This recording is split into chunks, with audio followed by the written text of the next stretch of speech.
মুক্তিযোদ্ধারা আজকে একত্রিত হয়েছে।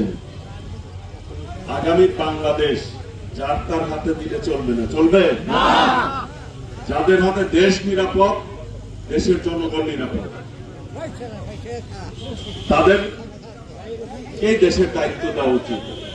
বিএনপি হচ্ছে মুক্তিযুদ্ধের দল, স্বাধীনতার ঘোষকের দল। কাজেই ৭১-এর চেতনায় আবার সামনে ভোট যুদ্ধ 12ই ফেব্রুয়ারি। সেই ভোট যুদ্ধে স্বাধীনতার পক্ষের শক্তিকে বিজয় অর্জন করাতে হবে। এই জন্য দল মত নির্বিশেষে, ধর্ম বর্ণ নির্বিশেষে আমাদেরকে ঐক্যবদ্ধ হতে হবে, যাতে করে কোন উগ্রবাদী শক্তি, দেশ বিরোধী কোন শক্তি, গণতন্ত্র বিরোধী কোন শক্তি আর এই দেশে ষড়যন্ত্র করে কোনোভাবে নির্বাচনকে যাতে বাধাগ্রস্ত না করতে পারে, সেই ব্যাপারে আমাদেরকে ঐক্যবদ্ধ থাকতে হবে।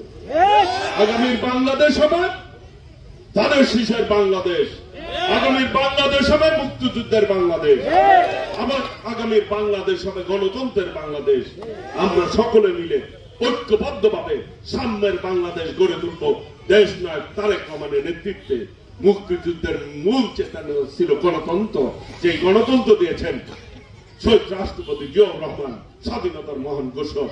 যেই গণতন্ত্র লালন করেছেন দেশনেত্রী বেগম খালেদা জিয়া, যেই গণতন্ত্র পতাকা আজকে হাতে নিয়ে সারা বাংলাদেশকে ঐক্যবদ্ধ করে যাচ্ছেন আমাদের চেয়ারম্যান দেশ নায়ক তারেক রহমান, সেই গণতন্ত্রকে আগামী 12ই ফেব্রুয়ারি নির্বাচন অত্যন্ত গুরুত্বপূর্ণ। আপনারা আপনাদের জায়গা থেকে সর্বোচ্চ ভূমিকা পালন করবেন, এই আশাবাদ ব্যক্ত করছি।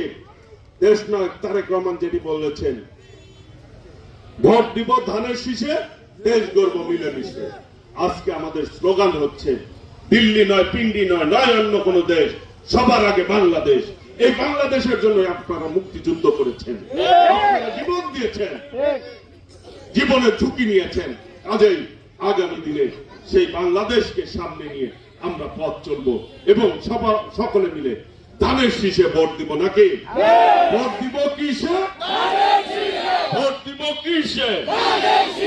ধানের শীষে। ভোট দিব কিসে? ধানের শীষে। সকলকে ধন্যবাদ। আসসালামু আলাইকুম রহমতুল্লাহি ওয়া বারাকাতুহু। সবাই ভালো থাকবেন।